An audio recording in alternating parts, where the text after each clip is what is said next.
Hi there, today I'm reviewing this 8-set meal prep containers. They also can be used for leftovers, and these are 3.2 ounces, so they fit a good amount of food in here. Let me open it up.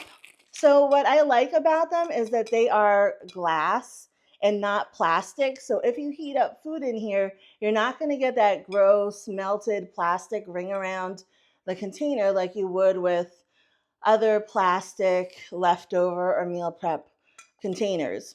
It does have a plastic top with a 4-point locking system, so you know your food is in there really good. It also has this rubber gasket around the container so that it can prevent spills.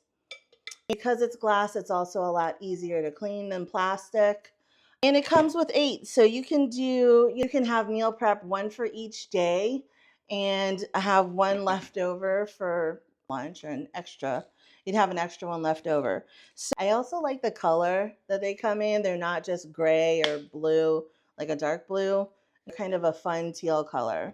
So I would definitely recommend these. I'm going to start using them this week. They just came in for my meal prep.